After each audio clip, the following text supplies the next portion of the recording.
Hello दोस्तों, अभिनंदन स्वीकार करिए इंक इंडिया फिजिक्स का। आपके सामने नीट 2025 का एक क्वेश्चन जो इलेक्ट्रोमैग्नेटिक वेव से था, ये आपके सामने है। इसको हम लोग सॉल्व करने की कोशिश करेंगे। क्वेश्चन में क्या क्या इन्फॉर्मेशन थी, बहुत से स्टूडेंट ने इसको सही भी किया है, कुछ स्टूडेंट्स ने इसको गलत भी किया है। तो आइए देखते हैं इसको कैसे किया जाना चाहिए था और क्या इसमें कॉन्सेप्ट छिपा था। क्वेश्चन है, the electric field in a plane electromagnetic wave is given by Ez is equal to 60 cos 5x plus 1.5 into 10 to the power minus 10 to the power 9 t volt per meter. The expression for the corresponding magnetic field is। ध्यान दीजिए, electric field की value उन्होंने दिया था और magnetic field की value उन्होंने पूछी थी। इलेक्ट्रिक फील्ड को ध्यान दें, इलेक्ट्रिक फील्ड किस डायरेक्शन में है हमारा, जेड की डायरेक्शन में, यानी कि इलेक्ट्रिक फील्ड आपकी चल रही है जेड के डायरेक्शन में, कोसाइन का फंक्शन है। और साथ में अगर आप इक्वेशन को कंपेयर करेंगे वेव की इक्वेशन से, तो E is equal to E naught cos K X minus omega T. इससे आप काम क्या कर सकते हैं, इससे आप वेव की स्पीड या वेलोसिटी निकाल सकते हैं।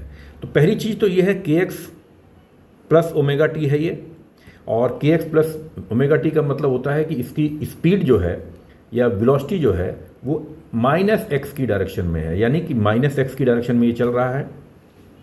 दूसरा, वेलोसिटी, वेव की velocity v is equal to हो जाता है ओमेगा अपॉन के। ओमेगा की वैल्यू आपको दे रखी है यहाँ पर 1.5 इंटू 10 टू द पावर 9, और k की वैल्यू उन्होंने दे रखी है 5। तो इसे वेलोसिटी आपकी आ जाती है 3 into 10 to the power 8 metre per second. यानी ये वैक्यूम में चलने वाली इलेक्ट्रोमैग्नेटिक वेव है। और वैक्यूम में जो इलेक्ट्रिक फील्ड अगर देखेंगे और मैग्नेटिक फील्ड देखेंगे, उसमें कोई फेज डिफरेंस नहीं रहता है, ये ध्यान रखने की बात है। अब यहाँ पर मैं इलेक्ट्रिक फील्ड को बनाने की कोशिश करूँगा। इलेक्ट्रिक फील्ड मेरा कोसाइन का फंक्शन है, मैक्सिमम वैल्यू 60 है, वेव आपकी माइनस एक्स डायरेक्शन में जा रही है। और अब मैं इसको बना रहा हूं, देखिए ये मेरा जो है इलेक्ट्रिक फील्ड बन रही है। इलेक्ट्रिक फील्ड की डायरेक्शन जो है वो देख रहे हैं आप, जेड की डायरेक्शन में है।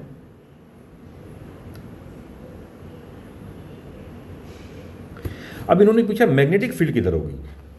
मैग्नेटिक फील्ड का मतलब ये जो वेलोसिटी आपने निकाली है, स्पीड निकाली है आपने 3 टू 25, ये is equal to V is equal to E by B B होता है, ई बाई बी बी होता है। तो यहाँ पर अगर आप देखें तो बी की वैल्यू आप डायरेक्ट कैलकुलेट कर सकते हैं। बी इज इक्वल टू हो जाएगा आपका E upon 3 into 10 to the power 8, और ई की वैल्यू दे रखी है उन्होंने 60, तो 60 upon 3 into 10 to the power 8, तो ये आपका आ जाएगा 2 into 10 to the power minus 7, 2 into 10 to the power minus 7 tesla. ये मैग्नेटिक फील्ड की वैल्यू हो जाएगी। तो आपका आंसर सेकंड कट जाएगा, थर्ड कट जाएगा, या तो आपका आंसर फोर्थ होगा या आपका आंसर फर्स्ट होगा। अब आगे देखें, आगे कैसे सॉल्व किया जाएगा। आपको एक बात और पता होनी चाहिए कि जब आप इलेक्ट्रोमैग्नेटिक पढ़ते हैं तो वहाँ पर आपको एक पॉइंटिंग वेक्टर बताया जाता है। पॉइंटिंग वेक्टर एस जो होता है वो होता है कि एनर्जी किस डायरेक्शन में फ्लो कर रही है, यानी जिस तरफ वेव जाएगी उधर ही ऑब्वियसली एनर्जी फ्लो करेगी। तो Poynting vector is equal to होता है E cross B by mu nought. ये पॉइंटिंग वेक्टर की वैल्यू होती है। पॉइंटिंग वेक्टर का मतलब, अब आप ये पॉइंटिंग वेक्टर एनर्जी किस डायरेक्शन में फ्लो कर रही है, तो वेव आपने देखा माइनस एक्स की डायरेक्शन में जा रही है, तो इसकी जगह आप रख दीजिए माइनस आई, क्योंकि वेव की डायरेक्शन जो है माइनस एक्स है, यानी एनर्जी माइनस एक्स की डायरेक्शन में फ्लो हो रही है। इज इक्वल टू, अब ई और बी के वेक्टर से ये सेटिस्फाइड होना चाहिए। इलेक्ट्रिक फील्ड का वेक्टर है आपका जेड की डायरेक्शन में, तो यानी के रख दीजिए, इनटू बी आपको निकालना है। अब बी क्या हो सकता है, आई हो सकता है, जे हो सकता है, तो ये कहां से सेटिस्फाइड करेगा। आपको पता है k cross j is equal to minus i होता है, ये वेक्टर में आप पढ़ते हैं। तो इसका मतलब ये हो गया कि इस वेव को सेटिस्फाइड कौन करेगा, बी की डायरेक्शन इस वेव को सेटिस्फाइड जो करेगी वो होगी जे की डायरेक्शन में, यानी वाई की डायरेक्शन में होगी। तो इसलिए बी एक्स की डायरेक्शन में ना होकर वाई की डायरेक्शन में होगी, और आपकी वैल्यू आ जाएगी ये। ध्यान रखें यहाँ पर कॉस का फंक्शन है, ये भी कॉस का फंक्शन है, कोई फेज डिफरेंस नहीं रहता है। इसलिए जब आप बी की डायरेक्शन बनाएंगे तो बी होगा वाई की डायरेक्शन में और वो बनेगा इस तरीके से।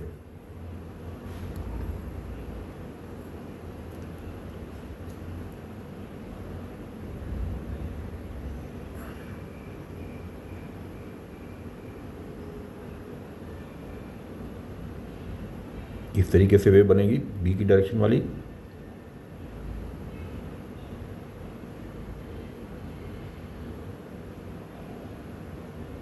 और वेव आपकी जा रही होगी इस डायरेक्शन में, यानी ये स्पीड की डायरेक्शन है। तो फ्रेंड्स देखते हैं आपकी ये बड़ी आसानी से क्वेश्चन सॉल्व हो गया और बहुत से स्टूडेंट्स ने इसको सही किया भी था। तो धन्यवाद देखने के लिए, समझने के लिए।